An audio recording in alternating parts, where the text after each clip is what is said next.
Okay, so last time I left off, I had been knocked out of action in a rather heated firefight with local Cerberus troops.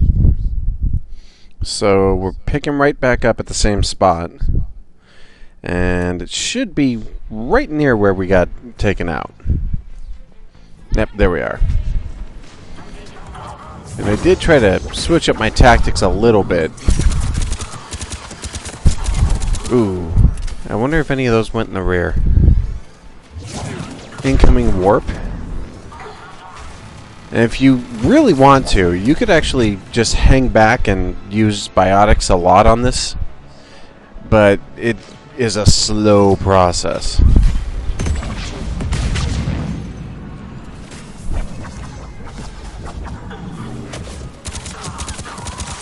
Now, in these particular fights, you want to absolutely target the engineers, because they are nothing but pain. Once you bring them out and take them down, they usually are no big deal.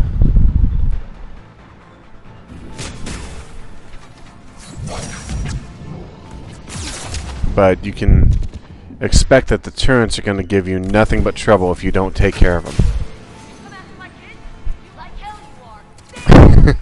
I like Jack. She's like, yeah, you come after my kids? I'm going to kill you for it.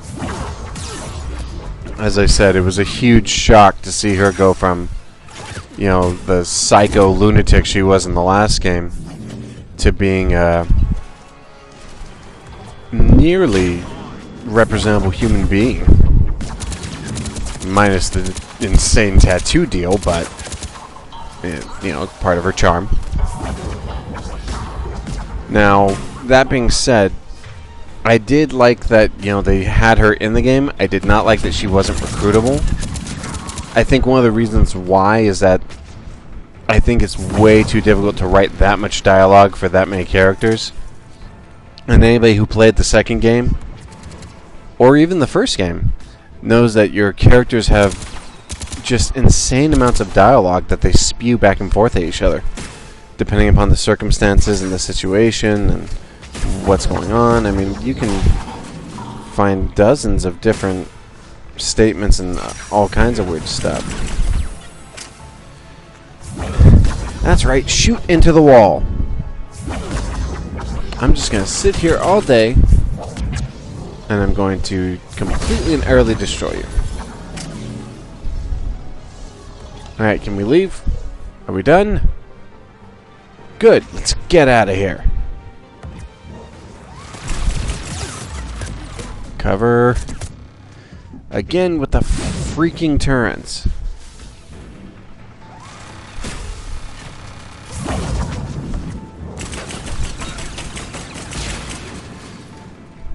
It's weird that you never get those turrets yourself.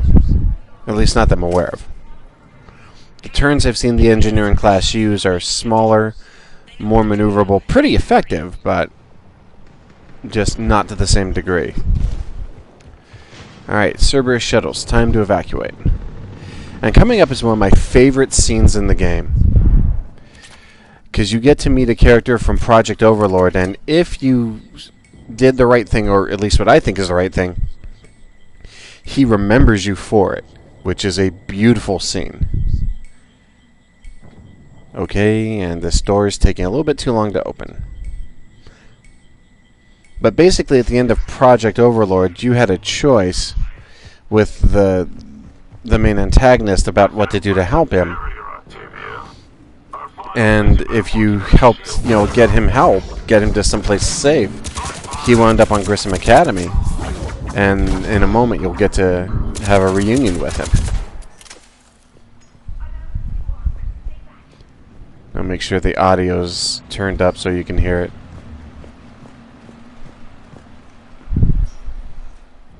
I'm Commander Shepard with the Alliance. I'm here to help. I didn't buy it from the last guy, and I've got no reason to buy it now. The square root of 906.01 equals... 30.1. Hello, Commander Shepard. David, you know her? Yes. She rescued me from Cerberus. Sent me here. She made it quiet.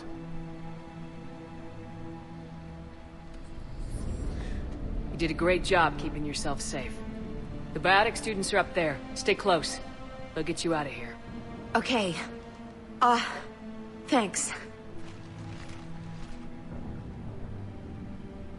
He looks better. I remember you. Normandy crew. Sorry. It was never your fault. Has Grissom Academy been alright? Yes. I've been counting. Anything in particular? The number of days you lengthened my life. The security office. I hacked the lock. Guns. Lots of guns. Goodbye. Of all the stuff in the game, that is my favorite thing. That something from the previous game is shown to have this profound effect. You know, to a lot of people, it seems so minor. To me, it was the thing that sort of sank home how much of a difference you can make in people's lives. And that's partially because I think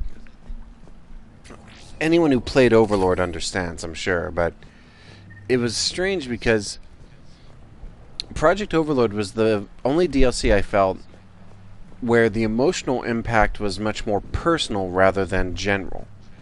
You know, this was a single person's torment versus a galactic threat. You know, it seemed so strange that you were fighting, you know, all these robots and an AI and all this junk. And at the end you discover it's a single autistic guy suffering at the hands of his own brother's atrocity. And his own brother is why he became what he was. And your choice in the end is whether you're going to help him or not. Hello. Ooh. I'm going to think I steal a mech. Yes, indeed. I'm going to steal that mech now. I like that the mechs you get never have the windshield. Oh yeah. Rockets, grenades. So going to wreck people's day. Excuse me. Yeah, I think that they could have done more with these heavy weapons units. Because the mechs are cool, but you don't get to use them nearly enough. And when you do, the battles aren't quite that intense enough, in my opinion. I mean, you've got this massive assault shield. Oh, 10G. Recruit. Another achievement unlocked.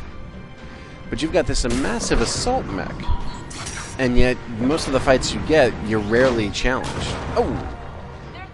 Gibbs. There's nothing left of that guy. And Jack's holding the barrier, just like in the collector base. And even a glancing blow from those rockets is enough to kill. Trying to get my guys into cover so I can get them some defense. Now the strange thing is that the grenades don't have anywhere near the effect unless you hit dead on. Which is kind of crazy, because you'd figure, like, it's a grenade. It's going to whack you hard enough, it's going to knock you down. On the other hand, when you hit with a missile, it's, like, instantly fatal. In fact, in more than one case, you'll hit one dude and kill 3 targets, because they're all clumped together. But yeah, this is a cool scene where you're defending the students with a heavy battle mech, and it's like, did you honestly expect to have any chance?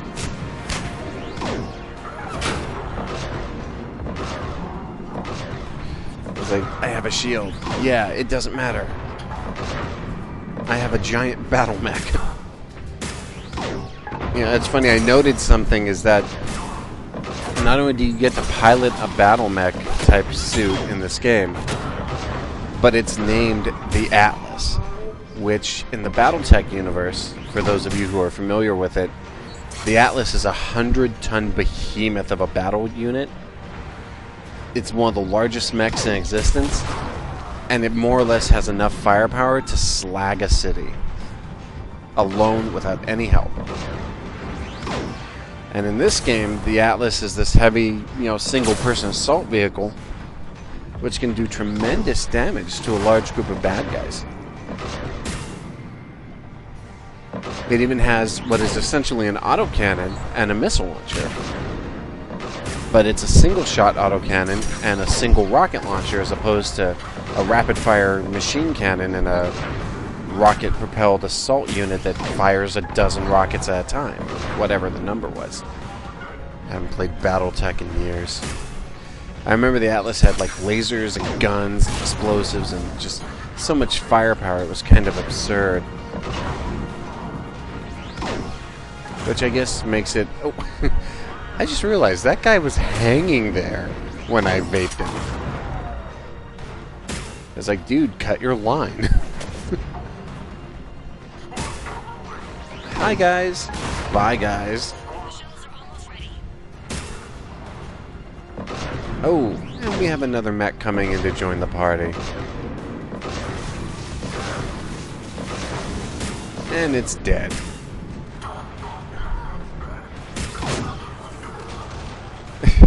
Overkill. It's like biotic laser, missile. Alright, we're leaving. I was tempted to like search the whole area, but I was just more tempted to get the hell out of there. The Normandy has pulled the cruiser out of position. We need to leave now. Kaylee, how's it coming? Shuttles are unlocked. Take the controls and get the students aboard. Wait, where the hell's Rodriguez?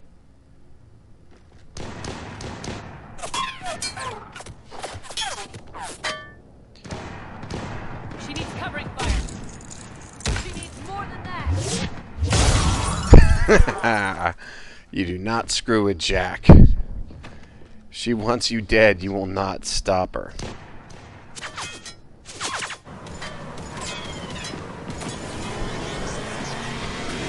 I remember when you break her out in the second Mass Effect game? She tears through 3 heavy mechs with her bare hands and her biotic abilities. Right, I've got you on sensors. Should just be a minute. Thank you, Commander. We'd have never gotten off that station if you hadn't come. No problem. Forget that. We kicked some ass. Next place we dock, you're all getting inked. My treat. And they're all sort of freaked out still, and Jack's just chilling. Glowing fist? Maybe a unicorn for Rodriguez? Screw you, ma'am. I can't believe we got them out alive. I was going to suggest that they stick to support roles. But perhaps they're ready after all. Now, they're definitely ready, but the Alliance needs them in a support role. What? We trained for artillery strikes. We don't need another artillery unit. We need stronger barriers for our frontline squads. This is bullshit! Hey, if that's where they need us, that's where we go. Besides, I'm sure we'll get some shots in. Commander, we've got a visual on you now. Preparing to dock. Cool. Hey, Jack, now that you're military, you gonna wear a uniform, or are you just getting the officer's bars tattooed on? Screw you, Flight Lieutenant. What the hell was that? Jack promised to watch your language in order to maintain the necessary professionalism we need from our teachers. Should I have a swear jar or something? Because I bet if we empty that thing, we can afford another cruiser. Cover your ears, kids. Hey, Joker. Cut to black. Everybody knows what she said, though. Say what you will, the Grissom Academy level, as short as it was, is still some of my favorite. If for nothing else, seeing Jack again and meeting David Archer are both 2 of my favorite things in the game. Ironically, David Archer and his brother both show up in the game in different areas. Good to see you too, sir. Hey, Anderson. Sir, I may have reinstated you, but that doesn't give you permission to go all formal on me. Then I'm glad you managed to keep your ass alive, Anderson. I like him. That's more like it. Looks like you didn't waste any time getting to work. Nope. I can only imagine what would have happened to those kids if they'd fallen into Cerberus' hands. I'd rather not think about it. Eager to help. These students are some of the best humanity has to offer, and we're throwing them into battle. God damn it, I hate this war. Keith David always does such a great job. And they always put him in roles like this. I mean, not like this, but they always put him in authoritative or strong roles where that deep baritone of his is just awesome. Give you a good example.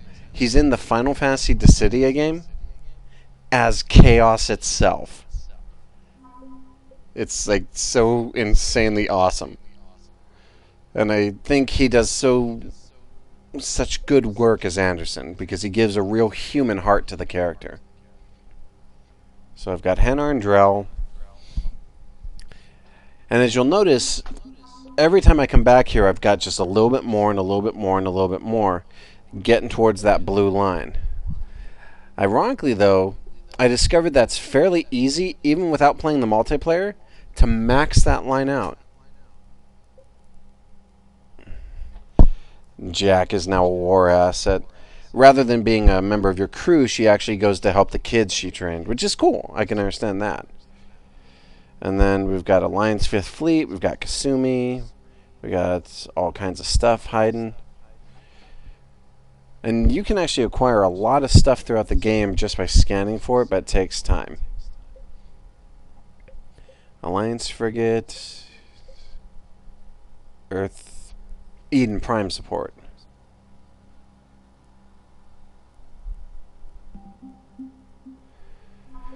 And there's the Crucible, and there's the Prothean data disks, and there's Cerberus, and there's Turian support.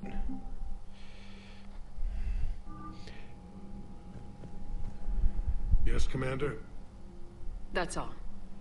Of course, Commander. Didn't mean to talk to him. That was an accident. So, I think I go and have a few chats with a few people.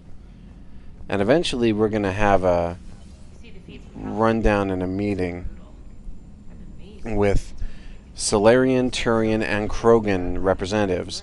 Krogans will be represented by Rex if he lived, Reeve if he didn't.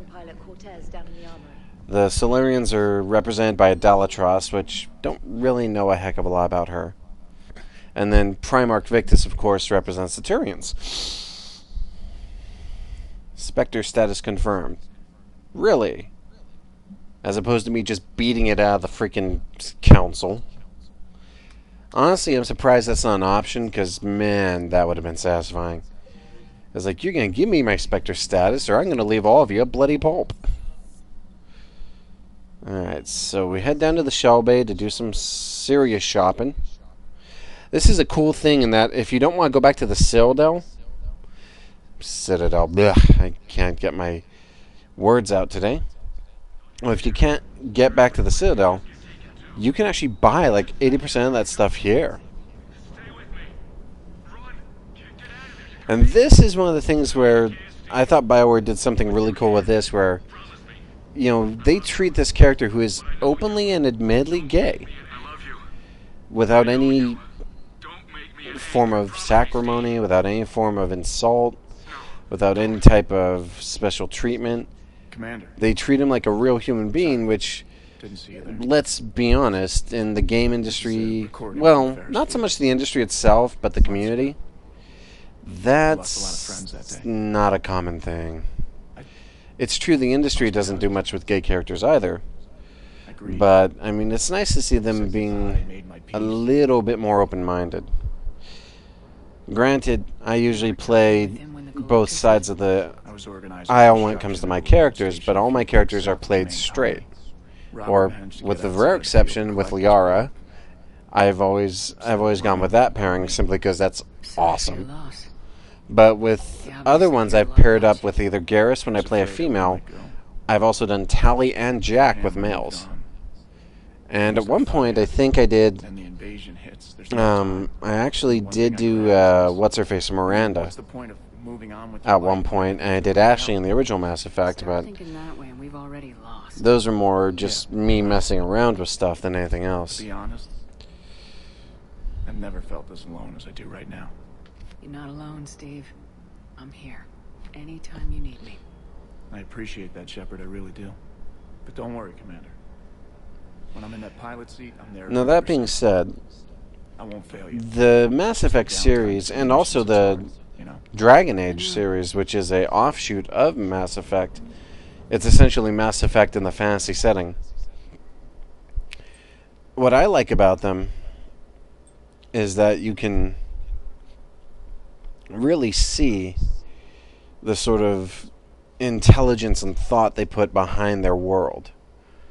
This is something like 300 years or whatever in the future, or whatever the time difference is. And so things are actually a lot more progressive and a lot more understanding here than they are elsewhere. And it's not treated like it's any big deal. I find it hilarious that in the first game they actually do make some statements about, interspecies relationships and junk like that, but it's never treated like it's a major taboo, except in there are certain cultures that are, very anti-interspecies, but that's part of their mythology. And I'm actually just killing time while I discuss the world of Mass Effect, because right now all I'm doing is some seriously boring junk. But we'll be wrapping up here in a moment. The M96 Matic. Excuse me. But we're going to be wrapping up here in just a minute or two, and I think I may have like one other side mission I do, or a few other things I do. But this is where you can buy the weapon upgrades to get better weapon versions, which is pretty cool. I liked it. But I did kind of find it odd that rather than upgrade the weapons themselves, you simply bought better versions of them. Now, that being said, whatever works is whatever works. I'm not going to complain, but I still feel that there should be a little bit more development to it. That being said, we're wrapping it up here. We'll see what happens next time. I am Matt Cat, the Solo Gamer, signing off. See you then, folks.